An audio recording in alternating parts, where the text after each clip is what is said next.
Pozdravljeni, gospod Adrijan Mihalčišin.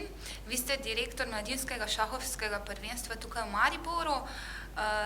Pa me zanima nekaj o vaših začetkih v svetu šaha, kako dolgo že to traja in kdo vas je za to navdušil? Sem začel igrati pri 6 letih v zahodno-ukrajinskem mestu Lavov. Moj dedek je bil navdušen šahist in pol jaz sem tudi začel igrati šah pod njegovim vplivom. Sem imel srečo, da v Lavu v tem času je bila ena od najboljših šahovskih šol v Sovjetski zvezi in bil en od največjih zvezdnikov, večkratni prvak Sovjetske zveze in olimpijski prvak Leonid Štajn. In zaradi njega večina mladincev je prišla v to šahovsko šolo in postala ena od najmočnejših skupin šahovskih.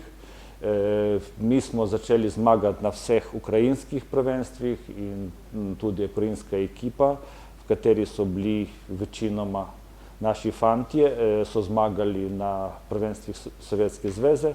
Tako jaz sem postal prvo prvak mladinski Ukrajine do 14, potem sem bil prvak Sovjetske zveze in na koncu celo dvakrat sem bil v ekipi Sovjetske zveze, katera je zmagala na svetovnih mladinskih prvenstvih.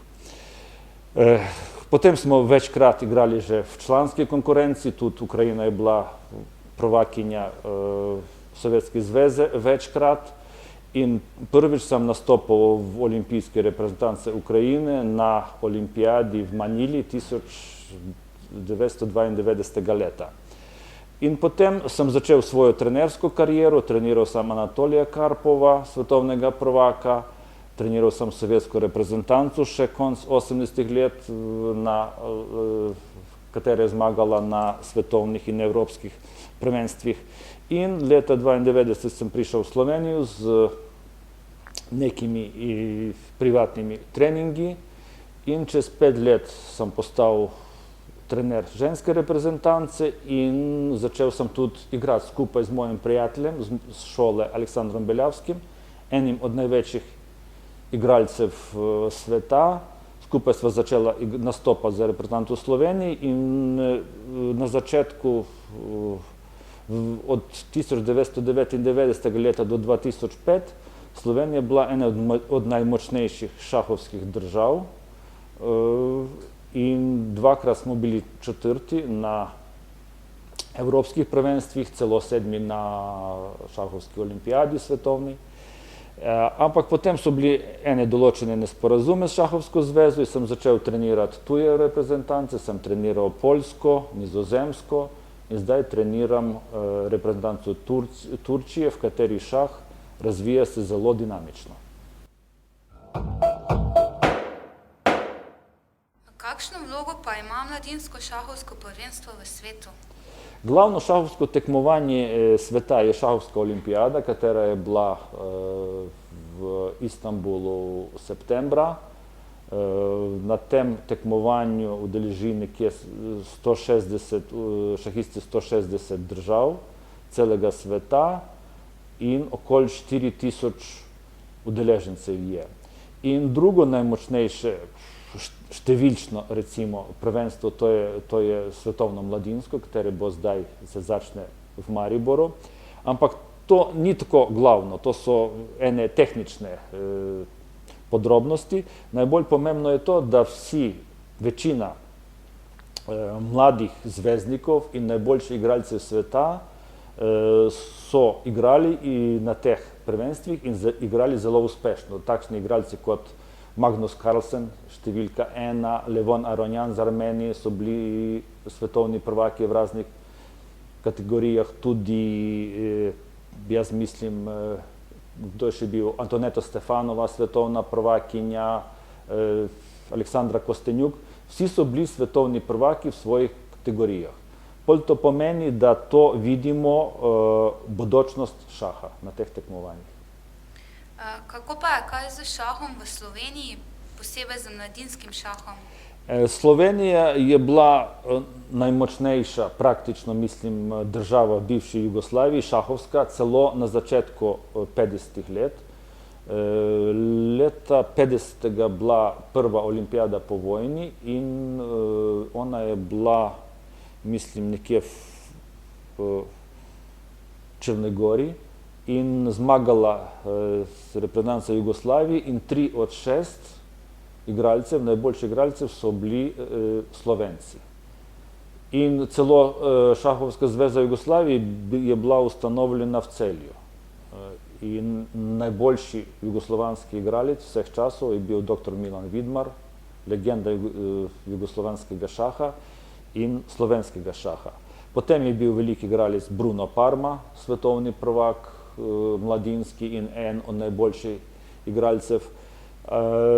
Potem je bila ena kriza, mislim 10-20 let, vmes je bil en veliki talent, Albin Planinc, o katerem je bil snet en film pred 2 leti.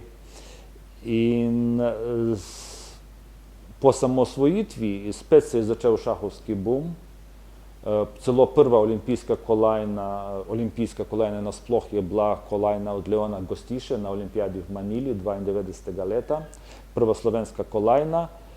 In zelo pomembno je bilo to, da bila olimpijada, šahovska olimpijada na Bledu 2002. V tem času so začeli se posebne programe, mladinske programe. In z teh programov zdaj nastala cela reprezentanca Sloveniji z Luko Leničem, kateri je bil tudi mladinski svetovni prvak do 14 let, in Juretom Boriškom. Zdaj v Sloveniji nastopa tudi še ena igralka z Ukrajine, z mojega mesta Lau. To je Ana Muzičuk. Ona je zdaj zelo uspešna, ona je celo 3. šahistinja sveta in ima velike šanse, da postane svetovna prvakinja. Zdaj, jaz sem pred prvenstvom treniral ene najboljše slovenske mladince. Na tem prvenstvu bo kar 150 Slovencev se udeležilo tega prvenstva. Večina so ambiciozni fantje, dobro delajo, trenirajo in mislim, nekaj bo. Jaz mislim, da bo uvrstitev med prvih 10 bo celo uspeh za enega ali pa 2 igralca iz Slovenije. Kako pa poteka organizacija takšnega prvenstva? S kakšnimi problemi se srečujete pri sami organizaciji? Kako je s financiranjem? Kako je z udeleženci? Organizacija je dosti komplikovana tehniška zadeva, zaradi tega imamo 1600 igralcev in 1300 spremljevalcev, to pomeni staršev in trenerjev. To je velika količina, kar 93 držav, malo manj od šahovske olimpijade, in so velike težave prvo z vizami za ene igralce, v katerih ni ambasad Slovenije. To so velike težave z vizami. Potem so ene spremembe v listah, potem so določene težave z hoteli. Maribor, na primer, ima kapaciteto okoli 2300-2400 postelj, a to je takšno tekmovanje, da imamo 2900 minimum. In moramo koristiti tudi tujske hotele, hotele v Zrečah, čeprav to ne bo tako fair za nekatere ekipe, katere morajo se voziti vsak dan pol ure z busom, ampak ne moramo nič. Financiranje je večstransko, so ene sponzorji. Največji sponzor je firma Shark. In tudi organizatorji, mi moramo sprejeti, naprimer, vsakega prvaka iz vsake države, zagotoviti hotele in spanje in hrano za vsakega prvaka državnega, a dodatne igrače financirajo se od domačih šahovskih zvez. In kako jaz zvem, je igralcev, kateri imajo pravico do nastopa nekje 600-700, a vsi ostali to grejo na račun svojih šahovskih zvez. Tako so ene določene težave, ampak jaz mislim, v financijskem smislu težav ni. Ampak so ene določene težave, kot pravim, s temi z hoteli in z vizami. Ene države celo, naprimer, kot Iran, imajo težave, tudi to so tudi ene določene politične problemi. Ukrepamo, kako, če se lahko da, ampak so res so ene težave. Bi lahko izpostavili primerjavo mladinskega šahovskega prvenstva tukaj v Mariboru s preteklimi drugod po svetu? Jaz sem bil na zadnjih 5 prvenstvih, praktično na vseh, na zadnjem v Braziliji nisem bil. Zadnje prvenstvo je bilo v Braziliji, prvenstva dodeljujejo se po ključu, po takšnem ključu, 2 prvenstva dodeljujejo se Evropi, zaradi tega, da največja količina igralcev pride z Evrope. Enkrat prvenstvo dodeli se Aziji in enkrat Ameriki. Lani je bilo v Braziliji in jaz moram povedati, da organizacija ni bila dobra, zaradi tega, da eni organizatorji imajo financijski ciljevi financijski, da, tako blago rečeno, da profitirajo na teh prvenstvih. In oni so nastopali na razpisu z Rio de Janeiro, z super hoteli in tako naprej, ampak na koncu se je končalo v nekem zdravilišču, nekje v brazilijanski džungli, čeprav mesto je za dobre počitnice, ampak ni več. In bili so zelo težka pot za mladince, oni so morali menjati 4 avione in jaz mislim posebno za evropske mladince to je bil veliki hendikap. Oni niso mogli normalno igrati prvih 4-5 kol, so bili vsi utrujeni in jaz, na primer, kot trener, jaz ne bi priporočal takšna potovanje za mladince, če to ni vezano s turizmom ali pa to ni vezano z nekimi šansami za kolajne. Super prvenstva so bili eno leto prej, na primer, je bilo prvenstvo v Grčiji, to je bilo Halkidiki, mislim, Grčija ima super hotele, super pogoje, vse je bilo super. Prej še bilo eno prvenstvo v Vietnamu. Tudi so eni zadovoljni, fantastičen turizem, drugi niso zadovoljni z enimi pogoji, s hrano, klimski pogoji, vročina in tako naprej. Ampak Slovenija ima po olimpijadi, po blejski olimpijadi ima res fenomenalno reklamo v svetu šaha. Ena blejska olimpijada bila ena od rekordnih olimpijad. In zdaj tudi mi imamo zaradi tega v Mariboru, imamo rekordno udeležbo, rekordno količino. Jasno, da so ene težave za organizacijo, ampak mi smo zadovoljni, da v Slovenijo pride takšna količina iz vsega sveta.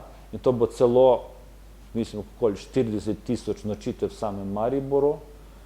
To bo 12 dni, to je mrtva sezona, november. Jaz mislim, to bo zelo uspešna zadeva za celo mesto. Kako pa bo potekalo samo mladinsko šahovsko prvenstvo v Mariboru? Koliko dni se bo aktivno? To bo prvo kolo igra se 8. novembra, zadnjo kolo igra se 18. novembra. Bo en prosti dan, ta prosti dan bodo neki izleti, jaz mislim, že velike ekipe, kateri pridejo sem. Naprimer, ekipa Amerike pride 240 ljudi, z Rusiji pride 200. Potem pa oni so zainteresirani, da imajo izlete Benetke, Bled, Postojna, po celi Sloveniji.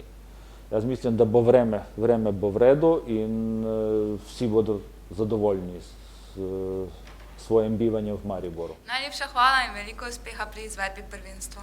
Hvala.